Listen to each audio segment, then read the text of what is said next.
পশ্চিমবঙ্গের সমস্ত চাষি ভাইদের নমস্কার জানিয়ে আমরা আজকের এই ভিডিওটি শুরু করছি। আমাদের এই ভিডিওগুলোতে আমরা বাকিদের মতো একটা ঠান্ডা ঘরের মধ্যে বসে ঝাঁকানাকা এডিট করে ভুলভাল তথ্য দেওয়া আমাদের একদমই লক্ষ্য নয়। আমাদের লক্ষ্য পশ্চিমবঙ্গের চাষি ভাইদের একদম সত্য এবং অথেন্টিক ইনফরমেশন এবং ঘটনা তাদের সাথে তাদের সামনে তুলে ধরা, যাতে তারা নিজেরাই নিজেদের ডিসিশন নিজেরা নিতে পারেন।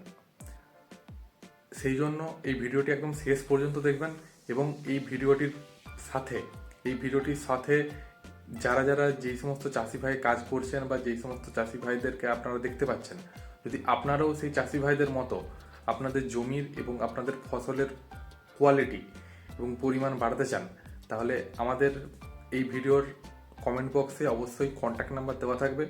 আপনি সেখানে ডাইরেক্ট যোগাযোগ করে নিতে পারেন।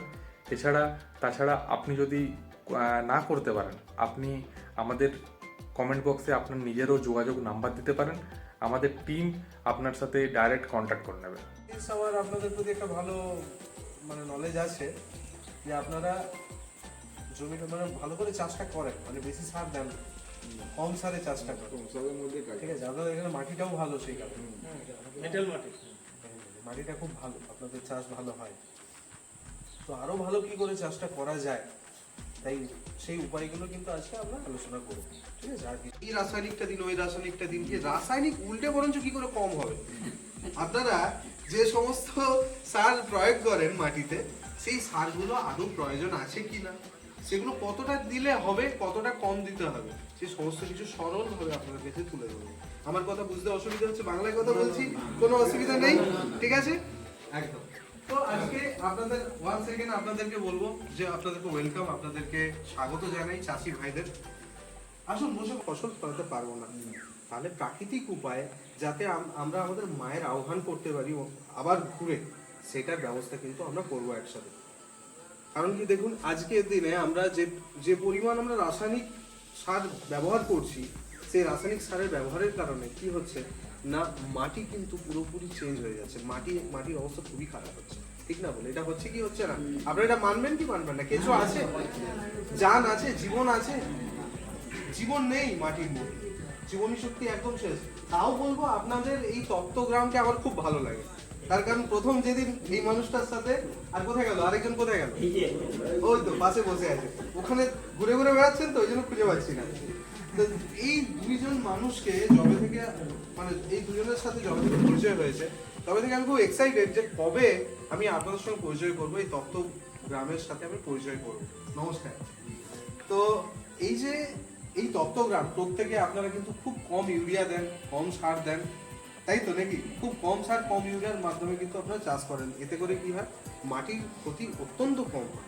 যতটা আজকে শহরে বা গ্রামেও আজকে যে অবস্থায় পৌঁছে গিয়েছে মাটির, ঠিক আছে, কোনো কোনো মাটিতে তো শাকসবজি হচ্ছেই না।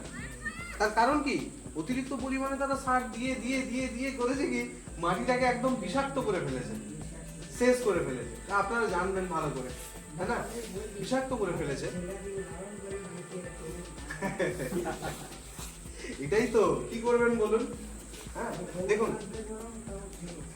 আপনি একটা আজকের যুগটা কেমন বলুন তো, দেখবেন আপনি দেখবেন এখন এখানে পেটাই পরোটা এসছে কিনা বলুন? এসছে, গ্রামে পেটাই পরোটা চলে এসছে।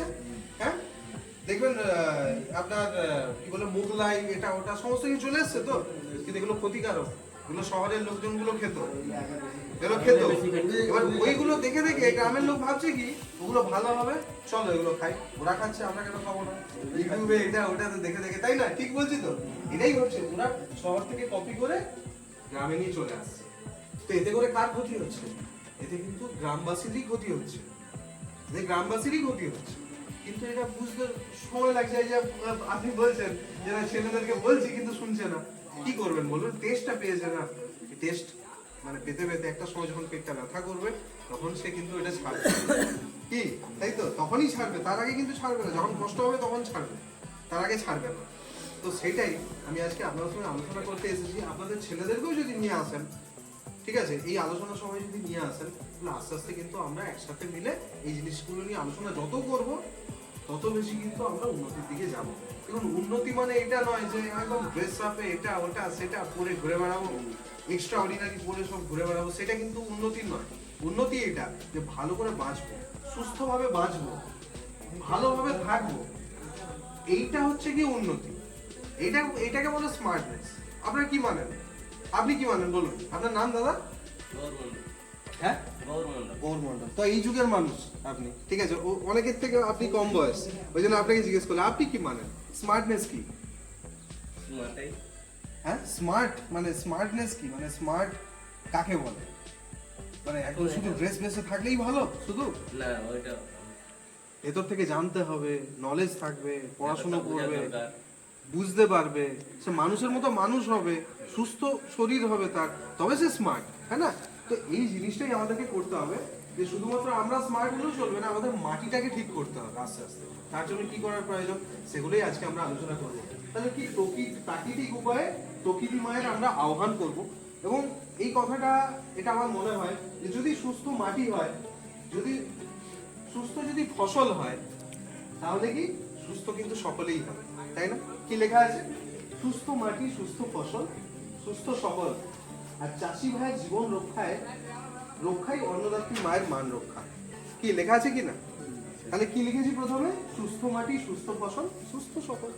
সাধারণ কথা, সহজ কথা, এইটাকেই আমাদেরকে পালন করতে হবে। সুস্থ মাটি, সুস্থ ফসল। মাটিকে সুস্থ যদি রাখি, হ্যাঁ, ফসল সুস্থ হবে। যদি তাহলে মানুষ ভালো থাকবে, সকলেই সুস্থ থাকবে, তাই না? এবং মাকে যদি ঠিক রাখতে চাই, তাহলে কিন্তু আমাদেরকে মাটিটাকে এবং ফসলটাকে সবটার উপর ধ্যান দিতে হবে এবং ভালোভাবে আমাদেরকে কিন্তু এই কথাগুলো মেনে চলতে হবে। তাহলে এইভাবে আমরা যদি চাষ করি, তাহলে কিভাবে চাষ করবো? প্রথম কথা হচ্ছে আমাদের কিছু প্রবলেম আছে, যে প্রবলেমগুলো নিয়ে আলোচনা করি। কীট পতঙ্গ, ভাইরাস, অনুর্বর জমি, অস্বাস্থ্যকর ফসল, রাসায়নিক কীটনাশক, চাষির আত্মহত্যা এবং অতিরিক্ত খরচ। কি এইগুলোই তো আমাদের মূল প্রবলেম। তো এই সমস্ত প্রবলেমগুলো কিন্তু সলভ হবে এইভাবে। কিভাবে? তাহলে যা সার ইউজ করছিলেন সব বন্ধ হয়ে যাবে না। যা সার ইউজ করছিলেন সেই সারগুলো যদি কমে যায়, তাহলে কি করে হবে? আমরা যে ভাত খাচ্ছিলাম তার ভাত খেলে কি বাঁচবো? হ্যাঁ, বাঁচবো। আমরা চোখে খাই, পেটে খাই আর চোখে খাই, শরীরে খাই না। ব্যাপারটা বোঝাতে পারছি? আমরা যে এত খাই না, আমরা চোখে খাই, জিভে খাই আর পেটে খাই, আমরা শরীরে খাই না। তো একইভাবে আমরা এই মাটিতে আমরা নিজেদের ইচ্ছে মতো আমরা কিন্তু সার দিই। ব্যাপারটা বোঝাতে পারছি? আমরা মাটিতে ইচ্ছে মতো সার দিয়ে যাই। আমরা যদি সেই সার যেটা দিই তার 50%, 60%, 70%ও যদি দিই না, তাহলেও কিন্তু আমাদের ফলন ভালো হতে পারে। কিভাবে ভালো হবে সেটাই আমি আজকে আপনাদেরকে উপায় দেখাবো। প্রথম কথা, যে মাটি যেটা নিয়ে কথা বলছি, সে মাটিটা নিয়ে আলোচনা করি। কি শুরু করি? ভেতরে ঢুকি। তাহলে প্রথম কথা বলি যে আমাদের কিছু সার্টিফিকেশন দেখতে পাচ্ছেন, বায়োসার্ট, ইকোসার্ট এবং AOCA এবং আইফোম, এগুলো কিন্তু পুরো গভর্নমেন্ট থেকে সার্টিফাইড। যেই সার্টিফিকেশনগুলো কি করছে না, আমাদের এই যে এই চাষবাস, আপনারা ধরুন চাষবাস করলেন, তো চাষবাস করার পর যদি আপনারা ইন্টারন্যাশনাল লেভেলে মানে বাইরেও যদি আপনি কখনো এক্সপোর্ট করতে চান আপনাদের ফলন, তাহলে আপনারা কিন্তু করতে পারবেন। ঠিক আছে? তো এগুলো এমন কিছু সার্টিফিকেশন যেগুলো যদি আপনারা দেখাতে পারেন, তার জন্য আপনাদেরকে সেই লেভেলে যেতে হবে, হ্যাঁ না? সেই ফলন ফলাতে হবে, সেই লেভেলে যেতে হবে, সেই কথা শুনে চলতে হবে, পুরো জৈব পদ্ধতিটাকে অবলম্বন করে চলতে হবে। এবং কি, তো ইকোসার তো আমরা এই করলাম যে আমরা কিন্তু অর্গানিক ফার্মিং করব। কিন্তু সেই অর্গানিক ফার্মিং করতে গেলে সবার প্রথম আমাদেরকে কিন্তু মাটিটাকে দেখতে হবে। এবং তারপরে কি গ্রো ম্যাজিক অ্যাডভান্স আছে, আমাদের ভূঅস্ত্র সুপার আছে, যেটা কিনা মাটিটাকে ঠিক করে, মাটিটাকে উর্বর বানায়। ঠিক আছে? তারপরে কি গ্রো ম্যাজিক অ্যাডভান্স আছে, যেটা কি করে না, গোটা গাছপালা এবং গাছের যে উর্বর ক্ষমতা, গাছের যে সমস্ত ফলন, পাতা, ফুল, সমস্ত কিছু, মূল, সব কিছুর উপরে কাজ করে। তারপরে কি না, আমাদের এমআই প্রাউড মানে আমাদের ধসা থেকে শুরু করে আপনার হচ্ছে গাছের ইমিউনিটি বাড়ানো, ঠিক আছে, পোকা লাগা, সমস্ত কিছুর উপরে কিন্তু কাজ করে। ঠিক আছে? তো সেগুলো নিয়ে আমরা আজকে আলোচনা করবো অলৌকিক। তো প্রথম আলোচনা করছি আমরা মাটি নিয়ে, যেটা সব থেকে বেশি গুরুত্বপূর্ণ। ভালো করে শুনবেন। মাটির মধ্যে আগে মাছ থাকে। মাছ আমরা ধরতাম মাটি থেকে, মাছ ধরতাম তো বিল থেকে, তো মাছ ধরে নিয়ে আসতো। আমারও বাড়ি দেশের বাড়ি কিন্তু ইয়েতে, গ্রামে। ঠিক আছে? আমার দাদারা, আমি মনে মরছে, তার সাথে সাথে কিন্তু আমাদের কেঁচো মারা যাচ্ছে, আমাদের যেগুলো চাষি বন্ধু সেগুলো মারা যাচ্ছে। ঠিক আছে? এবং কি শুধু তাই না, গাছেরও ক্ষতি হচ্ছে এবং ওই বিষগুলো আপনার তো ফলনের সাথে আমাদের পেটেও যাচ্ছে। হ্যাঁ, ক্রিয়া রয়ে যাচ্ছে, এগুলো পেটে যাচ্ছে। একদম একদম। এই যে বস্ত্রটা হ্যাঁ এটা কিভাবে প্রয়োগ করতে? একদম, আমি ওইগুলো সমস্ত কিছুতে আসি। তো এই হচ্ছে ভূঅস্ত্র। এই ভূঅস্ত্র এই প্রবলেমগুলো হতে দেবে না। কেন? কারণ এই ভূঅস্ত্র কি করে, ভূঅস্ত্র হচ্ছে মাটির সাথে দেওয়া হয়, এটা একটা চায়ের দানার মতো। তো এটা যদি মাটির সাথে আপনি ছড়িয়ে দেন, মানে মাটির মধ্যে যদি মিশিয়ে দেন, তাহলে কি হবে, যখন মাটি জল পাবে, জল পাওয়ার সাথে সাথে এই ভূঅস্ত্রের সাথে যে ওষুধ লেগে আছে, সেই ওষুধটা মাটির মধ্যে কিন্তু পুরোপুরি ছড়িয়ে যাবে। তো মাটির মধ্যে ছড়িয়ে যাওয়ার পর যখন গাছের শেকড় বাড়বে, তখন শেকড়ের সাথে কিন্তু ওই মাটির মধ্যে হচ্ছে ওষুধ, সেই ওষুধটা কিন্তু লেগে যাবে। আর যখনই ওষুধটা লেগে যাচ্ছে, তখন কি করবে, যে কোনো পোকা যখনই আক্রমণ করতে হবে শেকড়ে বা কাণ্ডের তলাতে, তখন কি হবে, সে পোকাগুলোর মুখ হয়ে যাবে বন্ধ। শুনবেন মন দিয়ে, এবার মজা লাগবে, কথাটা শুনে মনে হবে কি রূপকথার গল্প শোনাচ্ছে, কিন্তু তাই। এটাই কিন্তু আধুনিক সায়েন্স। আধুনিক সায়েন্স কিন্তু এটা এইভাবেই কিন্তু আমাদের জন্য এই সমস্ত জিনিস তৈরি করে দিয়েছে। ঠিক আছে, আমরা এগুলো মানে এগুলো জানি না। ঠিক আছে, তো সেগুলোর জন্যই আজকে আমার আশা। ঠিক আছে, তো এই যে এই শেকড়ে যে ওষুধ লেগে আছে, যে কোনো বিষাক্ত পোকা যারা শেকড়ে আক্রমণ করে, তারা যখনই কামড়াতে আসবে, তখন কিন্তু তাদের মুখটা বন্ধ হবে। আর মুখটা বন্ধ হওয়ার সাথে সাথে গোটা আপনার এই ইয়েটা, মানে পুরো একদম খাদ্যনালীটা পুরোপুরি বন্ধ হয়ে যাবে, এবং গোটা শরীর থেকে জল এবং ক্যালসিয়াম বেরিয়ে যাবে, এবং গোটা শরীরের যে নার্ভাস সিস্টেম আছে সেগুলো নষ্ট হয়ে পোকাটি মারা যাবে। কি গল্পের মতো শোনালো, কিন্তু হ্যাঁ, গল্প হলেও সত্যি। ঠিক আছে, গল্প হলেও সত্যি। এইভাবে পোকা মারা যায়। এইভাবে পোকা যদি মারা যায়, তাহলে কি বিষ দেওয়ার প্রয়োজন আছে? নতুন করে বিষ দেওয়ার প্রয়োজন নেই। এবং কেঁচো কি মারা যাবে? কেঁচো মারে, কারণ কি, কেঁচো কিন্তু শেকড়ে আক্রমণ করে না। না, কেঁচো শেকড়ে আক্রমণ করে না, তাহলে কেঁচো মারা যাবে কি করে? মাটিটাই উর্বর করে। তাহলে চাষি বন্ধু যারা, তারা কিন্তু বেঁচে থাকবে এবং তাদের বংশবৃদ্ধি হবে, এবং কি না, যে সমস্ত পোকাগুলো আপনার ক্ষতিকারক, সেই পোকাগুলো মারা যাবে। তাহলে কি এটা চাষিদের জন্য ভালো, তাই তো? এবং কি না, মাটিতে আলাদা করে কোনো বীজ দিতে হচ্ছে না। এবং শুধু তাই নয়, এখানেই শেষ নয়, চুন দেন তো মাটিতে, চুন দেওয়া হয়। কেন দেওয়া হয়? মাটি অম্ল হয়ে যায় বলে। কিন্তু আজ থেকে আর চুন দেওয়ার প্রয়োজন পড়বে না আলাদা করে। কারণ দেখুন, চুন যখনই বেশি পড়ছে, তখন কি হবে, মাটিটা শক্ত হয়ে যায়। ঠিক আছে, মাটিটা বন্ধ হয়, শক্ত মানে পুড়ে যায়। মাটি পুড়ে গিয়ে মাটি কিন্তু বন্ধ হয়। দেখবেন এখন সরকার থেকে চারদিকে একটা মানে চাউর করে দিচ্ছে, যে এই ধানের যেগুলো বাকি রয়ে যাচ্ছে, ধানের ছোট ছোট আপনার গোড়াগুলো যেগুলো বাকি রয়ে যাচ্ছে, সেগুলোকে জ্বালানো যাবে না। গোটা জমি জ্বালিয়ে দেয় না প্রত্যেকে, সেগুলো জ্বালানো যায়। কেন বলুন তো? যাতে মাটি না নষ্ট হয়, যাতে মানুষের ক্ষতি না হয়। ঠিক আছে, অনেক কিছু ব্যাপার আছে, কিন্তু মেন কারণ হচ্ছে মাটি যাতে পুড়ে না যায়, মাটি যাতে নষ্ট না হয়। কিন্তু আমরা যদি ওইটা না হয় মেনে নিলাম, কিন্তু যদি চুন যদি আমরা দিয়ে দিলাম, ঠিক আছে, আমরা পরিমাণ না জেনে বেশি করে, তাহলে কিন্তু মাটি নষ্ট হয়ে গেল।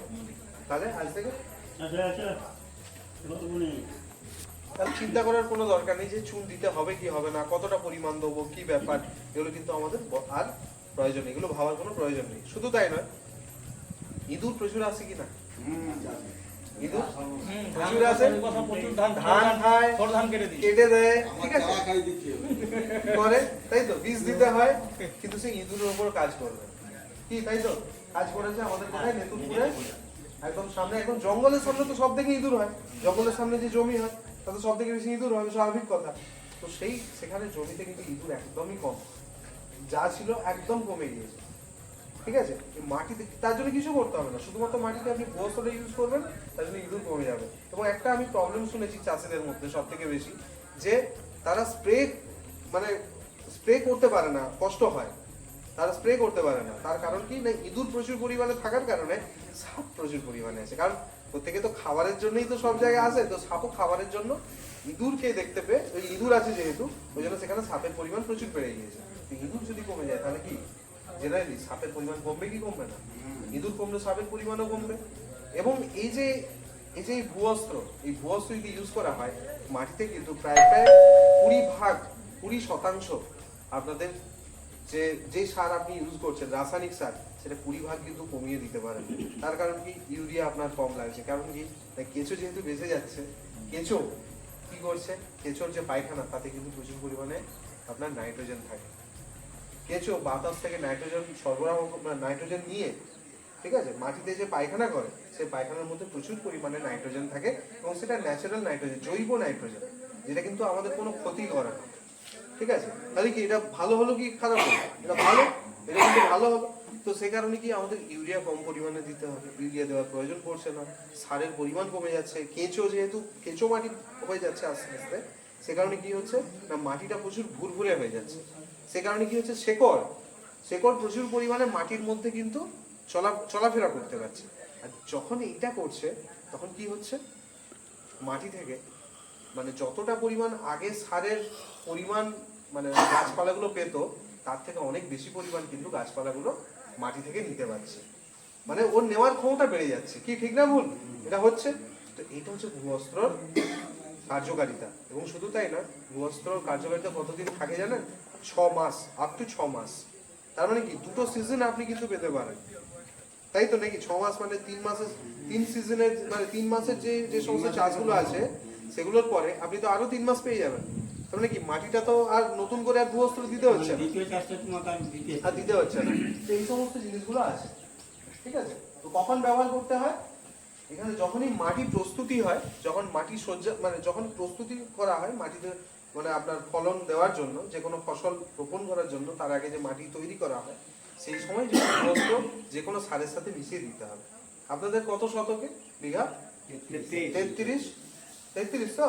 তার মানে প্রায় গ্রো ম্যাজিক ম্যাজিক ম্যাজিক প্রত্যেকের লাইফে লাগবে, যে ম্যাজিক জাদু চায় প্রত্যেকের। জাদুর মতো তো লোকে ফলন চায়, কিন্তু তার জন্য কেউ কিন্তু কাজ ভালোভাবে জাদুর মতো করতে চায় না। কি মানে নিয়ম মেনে যদি আপনারা কাজ করেন তাহলে কিন্তু আলাদা করে কোনো জাদু লাগবে না। মানে ওই রাসায়নিক যে জিনিসগুলো যেগুলো ঝ্যাট করে জাদু দিয়ে দেয় আপনাদেরকে, কি বলে ওই আপনার শশা এক রাতে বেড়ে যায়, তাই না? জাদুর মতো, হ্যাঁ না? ওইগুলো কিন্তু অ্যাকচুয়ালি জাদু নয়, ওগুলো ক্ষতি আমাদের। যত দিন যাবে তত আমাদের ক্ষতি। ঠিক আছে, ফলন কিন্তু কমে যাচ্ছে আস্তে আস্তে। হ্যাঁ, বিকেলে দিলে সকালে হ্যাঁ মাল তুলে নিয়ে চলে যাবে। আবার যদি রেখে দেন বেশিক্ষণ নষ্ট হয়ে যাবে। আলুর ক্ষেত্রেও তাই, যেটা আমি প্রথমেই বললাম, আলুর ক্ষেত্রেও তাই। আলু যদি মাটিতে বেশিক্ষণ রেখে দেন আলু ফেটে যায় কি যায় না? ঠিক আছে, এরকম ধরনের কিছু কিছু জিনিস আছে। তো এই গ্রো ম্যাজিক অ্যাডভান্স কিন্তু সেই ধরনের জিনিস নয়। ম্যাজিক দেয় কিন্তু সেটা হচ্ছে উইদাউট এনি মানে এই ধরনের কোনো মানে কৃত্রিম কোনো জিনিস দিয়ে এ কিন্তু আপনাদেরকে ম্যাজিক দেয় না। এটাকে বলে মূলে ফুলে ফলে। দেখুন এখানেও লেখা আছে, মূলে ফুলে ও ফলে অত্যাধিক উন্নতি। এটা ব্যবহারটা আমি ওটাই বলছি, আস্তে আস্তে আসি। তো এটা কি শেকড়? প্রথম কথা হচ্ছে কি মূলে যখন আপনারা চাপান দেন চাপানে যখন কোনো ইয়ে দেন মানে আপনার সার দেন, তো সেই সারের সাথে আপনি মাত্র আপনার বিঘা প্রতি 40 গ্রাম এটা 35 গ্রাম দিলেও চলবে, 30 থেকে 35 গ্রাম বিঘা প্রতি 30 থেকে 35 গ্রাম যদি কেউ এইটা দেয়, মাত্র 30 থেকে 35 গ্রাম, ঠিক আছে, ওই সারের সাথে মিশিয়ে যদি আপনার চাপানের সাথে দেওয়া হয় তাহলে কিন্তু শেকড়ের যে গুণগত মান অনেক বাড়বে, শেকড়ের আপনার বৃদ্ধি অনেক বেড়ে যাবে। ঠিক আছে, শেকড় দু ধরনের হয়, একটা হচ্ছে দেখবেন একটা মিডিলে একটা শেকড় হয় শক্ত শেকড় যেটা একদম মাটি তলার সাথে যুক্ত থাকে, মূল যেটা। আরেকটা হচ্ছে কি শাখা প্রশাখার মতো সাদা থাকে শেকড়। তো সমস্ত শেকড়টাই এটা বৃদ্ধি করতে সাহায্য করবে। এবং শেকড় যদি বাড়ে তাহলে কি হবে? গাছের দৃঢ়তা বাড়বে অনেক বেশি, গাছ পড়ে যাবে না চট করে, হ্যাঁ না? গাছ পড়ে যাবে না। এবং কি না গাছের মানে আপনার শেকড় যদি কারো ভালো হয় তাহলে কি শেকড় থেকে কিন্তু সমস্ত পরিমাণ যা লাগে মানে একটা গাছের যা নির্যাস লাগে মাটি থেকে, যা খাবার লাগে সেগুলো কিন্তু ভালোভাবে সে নিতে পারবে। তাহলে কি প্রথমে হচ্ছে মূলটাকে সে বিকাশ করে, তারপরে কি মূল, ফুল এবং ফল এই তিনটেকেই কিন্তু বিকাশ করে। এটাকে 3 বার দিতে হয়, ঠিক আছে, মিনিমাম 3 বার দিতে হবে। মানে পুরো যে 3 মাসের ফলন বা যাই হোক না কেন তাতে 3 মাস দিতে হবে মিনিমাম। ঠিক আছে, মানে 3 বার দিতে হবে, 3 বার স্প্রে করতে হবে। ঠিক আছে, একবার আপনি মাটিতে দিতে পারেন আর 2 বার আপনি স্প্রে করতে পারেন, অথবা 3 বারই স্প্রে করতে পারেন। ঠিক আছে, তো এইটা বিঘায় 30 মানে আপনাদের ক্ষেত্রে যেহেতু 33 শত, ঠিক আছে, মানে 100 গ্রামে 3 বার দেওয়া হয়। হ্যাঁ 100 গ্রামে 3 বার। 100 গ্রামের দাম 100 গ্রামের দাম সব বলবো, আস্তে আস্তে বলবো আপনার। ঠিক আছে, 100 গ্রাম তো আপনাকে নিতে হবে না, আমি আসছি আস্তে আস্তে। আমি একটা মানে পদ্ধতিতে আপনাদেরকে করবো, ঠিক আছে, পরপর আমি বলবো। ঠিক আছে, তো আপনি তো মনেও রাখতে পারবেন না, বললে অত মনে রাখতে পারবে না, তার থেকে একবারে সব বলবো, ঠিক আছে? তো এই গ্রো ম্যাজিকটা কি করছে? প্রথম কথা, শেকড়টাকে ঠিক করছে। তো শেকড়টাকে ঠিক করার পর গাছের রান্নাঘর কি? পাতা তো গাছের রান্নাঘর। তো এই রান্নাঘরটা যত বড় হয় তার ব্যবস্থা করছে। রান্নাঘর যত বড় হবে, যার বাড়িতে যত বড় রান্নাঘর তার বাড়িতে তত মানুষজন, তাই তো? সচ্ছলতা বা তত মানুষজন, ঠিক আছে? মানে যত বেশি মানুষ থাকবে, যত হাঁড়ি বসবে, ততগুলো উনান থাকবে না, ঠিক আছে? তত রান্নাঘর থাকবে না। তো রান্নাঘর যত বড় হবে তত বেশি ফলন বড় হবে, তাই না? তাহলে আমাদের রান্নাঘরটা যাতে বড় হয়, মানে পাতা যাতে বড় হয় এবং সুঠাম হয়, শুধু বড় হলেই হবে? মানে পাতার যাতে কোষ ঘরগুলো যাতে ঠিকঠাক থাকে তার ব্যবস্থা করতে হবে। তো সেইগুলো যাতে ঠিক হয় তার ব্যবস্থা করে। এবং শুধু তাই না, আস্তে আস্তে ফলন যাতে বাড়ে তার উপরে কিন্তু কাজ করে। এবং ফুলের কথায় আসি, যে ধরুন পুরুষ ফুল আছে, স্ত্রী ফুল আছে, আপনারা জানেন প্রত্যেকে, হ্যাঁ? উভয়লিঙ্গ ফুলের কথা জানেন? উভয়লিঙ্গ ফুলের কথা জানবেন, জানা উচিত। কুমড়ো ফুল বা যে কোনো ফুলে উভয়লিঙ্গ ফুল থাকে। তো দেখবেন কোনো জমিতে যদি, হ্যাঁ, না উভয়লিঙ্গ বাজার ফুল না, বাজার ফুল পুরুষ ফুলকে বলে বাজার, ঠিক আছে? অনেকে বলে মানে যেখান থেকে আপনার ফলন হয় না, মানে ফল হয় না, সেটাকে লোকে বলে বাজার ফুল। কিন্তু ওইটা আবার যদি না থাকে, কম হলেও যদি থাকতে হবে, যদি ওটাও যদি না থাকে, তাহলে ফল হবে না। অন্যান্য ফুলগুলোতে আর, মানে যেগুলো স্ত্রী ফুল, তাতেও আর ফলন হবে না। তো সেই জায়গাতে ধরুন পুরুষ ফুল কোনো জমিতে প্রচুর বেশি হয়ে গিয়েছে, ঠিক আছে, প্রচুর বেশি হচ্ছে, তাহলে কি উপায় আছে আপনার যাতে বেশি না হয় তার জন্য? তো এই আমাদের গ্রো ম্যাজিক এটা কি করবে? এই গ্রো ম্যাজিকটা এত ভালো কাজ করে। এই গ্রো ম্যাজিক কি করবে না, আপনার উভয়লিঙ্গ ফুলের সংখ্যা বাড়িয়ে দেবে। তার কিন্তু না প্রয়োজন আছে পুরুষ ফুলের, না প্রয়োজন আছে স্ত্রী ফুলের, তাই কিন্তু একটা ফুলেই কিন্তু তার ফলন হবে, ঠিক আছে? মানে ফলন, সোজা কথা, ফলনের সংখ্যা বাড়িয়ে দেবে, ঠিক আছে? যদি অত না বুঝতে পারেন, একটা সোজা কথা শুনে নিন, ফলন আপনার বাড়াবে। বাজা, এই যে বলেন না যে বাজা ফুল কমিয়ে দেবে, এটা হচ্ছে সোজা কথা, ঠিক আছে? বাজা ফুল কমিয়ে দেবে, কি ভালো হয় কি হয় না? এবং শুধু তাই নয়, এটার সাথে আরেকটা জিনিস আছে, সেটা মিশিয়ে দিলে এটার যে কার্যকারিতা সেটা আরো অনেক বেড়ে যাবে। সেটা আমি বলবো, সেই কার্যকারিতাটা কি, যখন ওই জিনিসটা নিয়ে বলবো তখন আমি আপনার সঙ্গে শেয়ার করবো। তো সোজা কথা, গ্রো ম্যাজিক অ্যাডভান্স অত্যন্ত কার্যকারিতা মানে আপনাদেরকে দেবে যদি আপনারা সঠিক সময় ইউজ করেন, ঠিক আছে? চাপানে মানে মূলে, ফুলে আর ফলে, এই তিনটে সময় ইউজ করতে হয়।